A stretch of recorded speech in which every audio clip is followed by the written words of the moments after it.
Alors qu'on a déjà vécu de grandes surprises dans cette Coupe du Monde, notamment dans son groupe, l'Espagne n'est pas tombée dans le piège du Costa Rica pour son entrée en matière. Emmenés par une attaque déchaînée et très efficace, les hommes de Luis Enrique ont traumatisé Keylor Navas et ses partenaires. En effet, après seulement une demi-heure de jeu, les demi-finalistes de la dernière Euro menaient déjà sur le score de 3-0. Dani Olmo a ouvert le score dès la 11e minute après un service génialissime de Gavi. Quelques instants plus tard, Marco Asensio venait doubler la mise à la 21e minute. Passeur décisif sur le second but espagnol, Jordi Alba obtenait un pénalty qui sera transformé par Ferran Torres à la 31e minute. Après une première période ultra dominée, avec pas moins de 85% de possession, l'Espagne revenait des vestiaires un peu moins fringantes. Mais en face, il n'y avait pas du répondant. Sans forcer donc, les Espagnols enfonceront le clou à la 54e minute sur un doublé de Ferran Torres.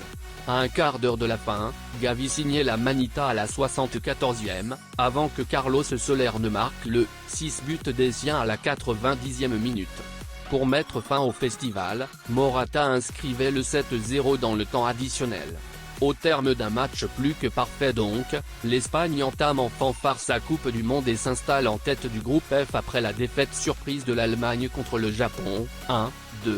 Lors de la prochaine journée, dimanche, la Rora Croisera tentera de valider sa qualification aux huitièmes finales face aux Allemands.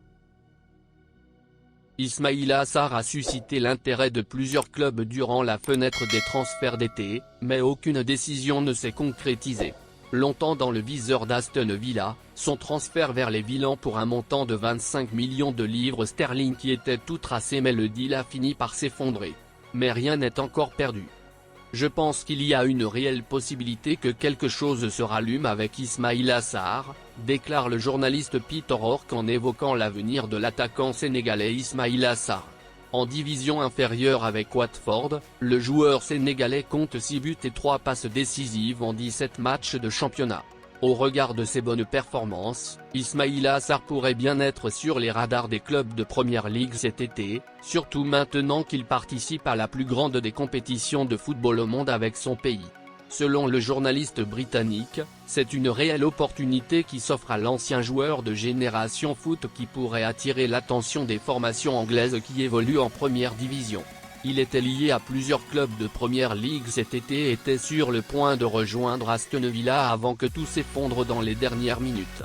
Maintenant, il participe à la Coupe du Monde avec le Sénégal. J'espère qu'il attirera l'attention de quelques, a déclaré Peter Ork sur Football League World. Il ajoute: je pense que si l'opportunité se présentait et qu'il y avait un intérêt pour la Première Ligue, je suis sûr qu'Ismaïla Sarr sauterait sur l'occasion de peut-être quitter Watford pour retourner en Première Ligue. Ismaïla Sarr n'a pas connu de succès lors de son premier match de cette nouvelle édition de Coupe du Monde, avec ses coéquipiers du Sénégal, ils ont été battus par les Pays-Bas, 2-0.